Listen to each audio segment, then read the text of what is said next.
Afternoon. Ang lakad mo dito, Inuhuli yung truck ko sa, ano sir? Sa Tuguegarao. ano daw?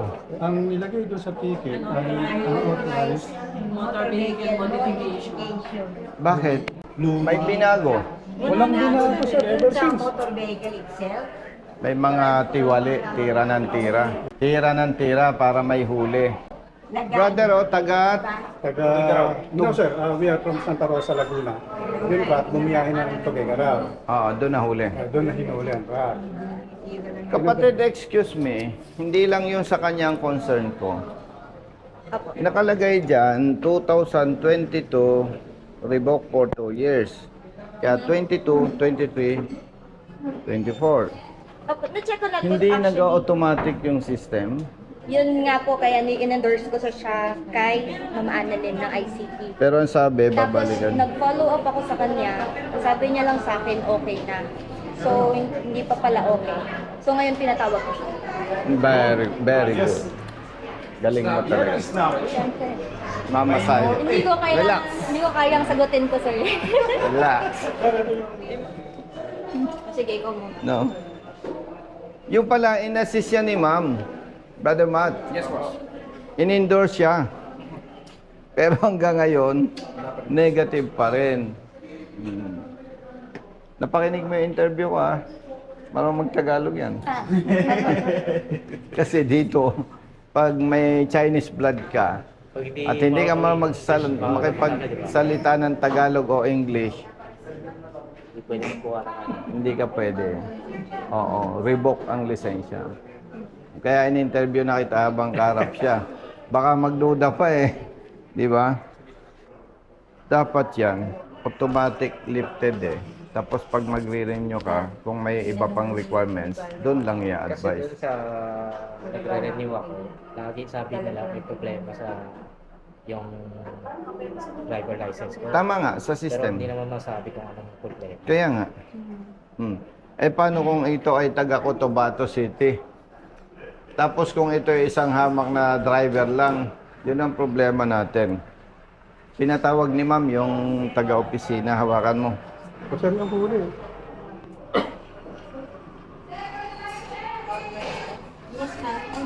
Rehistrado. Registrado sir. May dokumento, may papel. Halika, sumabay ka sa akin. Sumama ka dito. Long time no see.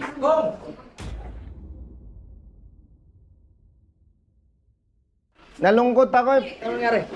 Nalipat ka daw. Nalipat ako saan naman? Galit ako niya. Fake news pala yun. Fake news? No? Oo. Fake news. Nalipat ako ng opisina. Sabi ko, paano na yung ating mga pending na tinutulungan? Fake news pala tayo. Hindi, baka yung lumabas sa balita na kaya ako kayo sekretary. Siya po si Attorney Wendell Dinglasan, Director ng Traffic Adjudication Service. Kababayan ko. Pero hindi tayo humihingi ng pabor dyan kung tama ang huli. No, malinaw yan, ha? Ito, taga Malayo, si Kuya unahin ko. Misis ko po. Yes. Bakit karamihan pumupunta kasama ang misis? Parang gusto kong isipin, hindi ka pwedeng pagtiwalaan. Ano? Pati ng TOP, unregistered hindi. Hindi o, kompleto. So ang chinigan dito, unauthorized modification. Oo, wala Yung namang dump truck mo, Sako ang ano niya sa no items mas confiscated malinaw. sa remarks. taga Santa Rosa kayo, nagbiyahin to Gigaraw, Isabela. Opo. Tugigaraw. Hinuli doon ng LTO. Opo. At ang sabi, modified. Opo. Nasaan na yung truck? Sa ngayon no, na Bumiyahe. bumiyahe na po. Dahil hindi naman po kinuha lisensya ng driver. Hindi rin At hindi rin tinanggalan ng plaka. Ba? Ticket lang? Oo, ticket lang. Tapos no items confiscated No nga. items. No items confiscated, andyan po sa baba. Aba, wala sa protocol ng LTO yun. Ito, Reg, ito lang yung history ng violation. Nasaan yung charge ng driving and unregistered motor vehicle? Yung sa history. Kasi naka-check sa TOP. Pero sa history. Modified. Hindi daw unregistered yan eh. Hindi, ang naka-check is unregistered. Yan, no? Driving in unregistered. Pero ang kwento ng driver, modified raw Sir, eh. hindi nga po Ay, maintindihan kasi kung di doon di sa... namin maintindihan ko. Pero rehistrado ito. Yes, Ito, yes, sir. Ano papakita mo? Pakita mo. Yes, sir. Gano'n yung mga dokumento ng truck? 829. Yan ba? Wala. 29, 25. Ano kailan ba 29? Friday. Baka hindi pa na-i-encode. 8, 9 naman ito eh. Hindi pa yun na-i-encode. Rolando. Ferreira. Check ulit. Ngayon na ba to? Kasi kung 29, Friday, Friday, hindi ma-encode ng Sabado, hindi pa yan. hindi ma-encode ng Linggo. Kung sinubmit ng Lunes, Nung Lunes, walang pasok. baka ngayon i-encode. i-encode. Under Section 29 ng RA 41364, lahat ng huli ng LTO, kapalit po ng lisensya ko kumpiskahin ay itong TOP. Oo. So hindi ka mag-i-issue ng TOP kung walang kapalit na confiscate. Yes. Kaya doon pa lang, May mali na po. may mali na agad. Abala oh. Ay ang problema sa kanya, hindi naman makalis kundi kasama asawa. Ang laking Yung gastos. mga senior na kasi. Tapos, meron pang backup security. Puro senior na kami. Di ba? Ang laki ng damage, no? Ang kinakatakot po kasi, sir, for registration siya, ending 2. Baka maka-apekto po pag pinarehistro. Makaka-apekto po talaga.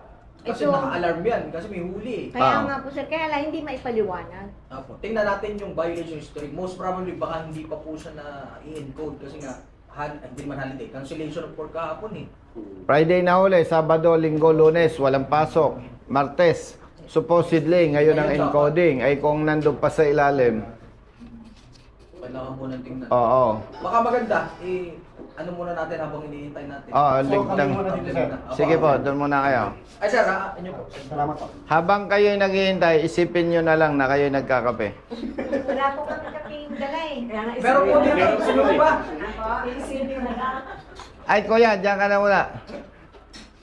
Mamang, ang may jurisdiction po ng huli ninyo ay Tugigaraw. Region 2. Kailangan mo magpunta ka doon. Ay, hindi po. Actually, kinoordinate ko na sa Region 2. Papunta lang ngayon sa Operations Division. So, Yung gagawin ano, nila- yung mag-encode. Yan po yung pinag-usapan. Ano sabi? Ano sabi? Bago lang po kasi yung huli. So, ang mangyayari, hindi pa siya na-encode. So, ngayon, kino-ordinate ko sa Region 2, sa Office of the Regional Director. Pinuntahan niya ngayon yung Operations Division para i-retrieve mismo yung TOP. Tapos, ang mangyayari doon, it's si Region 2, Operations Division, ang mag-encode sa system. Pero with respect to director, sa ngalan ng public service, kung papayagan ako ni kuya, baka pwede kong makausap yung director o yung operation officer. Antayin ko lang po na meron na nakita. Habang hindi na-encode kasi very clear na may mali yung enforcer natin sa Region 2.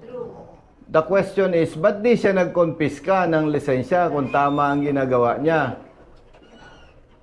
Kaya pag binangga-bangga mo yung naka-note sa ticket, director, at yung statement ng may-ari ng truck, parang ako, without bias, parang mas naniniwala ako sa parte nila na walang modification Kaya gusto ko maklarify, sis, with respect to director. Ako ay nagsasalita on behalf of the party. Please, makausap ko habang hindi ni-encode.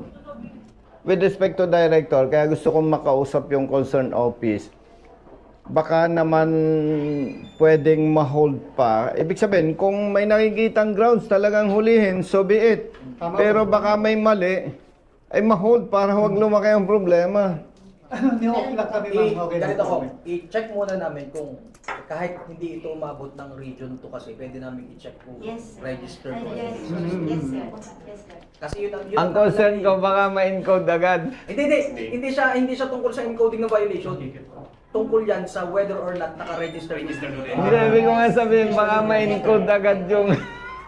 Sayang naman. Gets ko yung point mo. Pero pinapacheck lang natin is yung whether or not registered or not. Tama. Kahit saan makarating yan, talo ang enforcer dyan. Dala niyo po ba yung inyong ano? Yes. Yung details of your registration at the time of apprehension? Ito. Hindi ba? At the time of apprehension, dala niyo po ba yan? So, kompleto. Wala talaga siyang violation. Hindi lulusot ang enforcer natin. Kasi, Kasi kung- mag-no-note dapat yan eh. No ORCR carried. Tapos, kung sinasabing modified vehicle, Yun ang check. nakalagay no? Dapat nakalagay. Kasi ito ang nagsaserve na complaint Oo. sa ano eh, sa traffic driver. Kung ang driver naman walang dalang ORCR, naka-note dapat eh. Lahat na ka Kaya pag hindi na i-note, halimbawa lang, hindi dala, hindi na i-note, panalo pa rin ang apprehended person. Ng apprehending officer, hindi niya nagawa po yun. Diba? Kasi Pwede. hindi cases na Punta dito kay Director ah. Bakit? Oh, galing ano yan? Galing Batangas yan ha? Teka, bakit pag nandito si attorney ano? Oo nga eh. Ano? Akala nyo kayo lang ang binibigyan ko ng ganyan. Lahat ha, kahit hindi kasama si Congressman. Ay, oo. Di ba? Oo. Magagastusan siya pag marami ako kasama, no? Ngayon, gusto ko sana i-discuss sa inyo po yung index. Si Attorney, ilalab speaker ko po kayo. Attorney Ding Lasan, tsaka si Colonel Busita. And then yung mga clients po. Sino yung Si director? ARD to daw po. Daw. Oo, so yearly ko daw. Babae, lalaki. Lalaki. ARD, good afternoon po. Yes sir, Colonel. Congressman. Yes po, nandito ako sa office ni Attorney Ding Lasan. Ito ang director ng Traffic Adjudication Service. Yes sir. Yes, at nag-ask permission ako sa kanya na makausap ko po kayo on behalf of the party do sa nahuli ng ating enforcer. Yes sir. Base dito sa ticket, ang check nakatapat sa driving unregistered vehicle. Yes sir. Pina-check na ng TAS ni Director Wendell, registered naman. So parang lumalabas, totoo yung sinasabi nitong may-ari ng truck na ang sabi ng enforcer natin, unauthorized modification. Yes sir. At sinasabi po nitong may-ari ng truck, walang modification yung dump truck nila. Pero, ARD, questionably dito, base sa TOP, no item confiscated. Yes sir, kaya nga ito ang kinekesyon namin doon sa law enforcer sir. Kaya Yes. Bakit ka? Kung paano kayo manghuhuli na walang confiscated item? Sabi ko sir. Yes. Oo, kaya pina-explain namin ito sir eh. Kasi nung Friday lang to nahuli. Kasi sabi ko, paano namin i-enforce yan? Wala namang confiscated item kako. Hindi kasi pwede ito sir eh, na walang confiscated item. Di walang kwenta po itong TOP namin. Yes, sir. ARD, kaya nga ang interpretation namin ni Director Wendell dito, pareho. Questionable yung apprehension. Kasi, Kaya nga sir, sa amin dito, I see to it na pag ganito ang sinasabit, I have to ask them to explain why. Kasi nga sir, alangan naman namang huli ka, walang confiscated item. yes. Yun sir. Kaya nga sabi ko, something is wrong. Yes. Sa huli ninyo, kako sir. Yes po. At yun nga, kaya kami nandito, itong may-ari ng truck ay taga Santa Rosa City, Laguna. Ako. Yes sir. Ay kung naman pupunta sila dyan, napakalaking damage. Yan na lang sir, i-drop na lang namin dito sir. Based dun sa, basta nakaristro naman sir, i-drop na lang namin dito sir. Yes po. Confiscated item sir. Ha, sir. Yes. ARD, on behalf of the truck owner, maraming salamat po. Yes sir. Yes sir. No problem sir. Yes po, thank you. Bye-bye. Okay, sir. Okay po, bye-bye. Solved na. Maraming salamat po.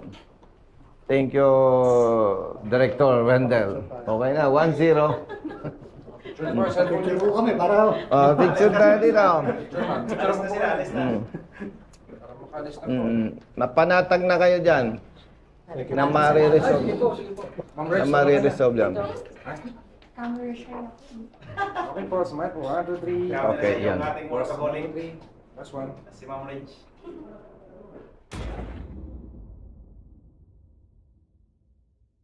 Sila naman, kaya nag-assist lang sa atin,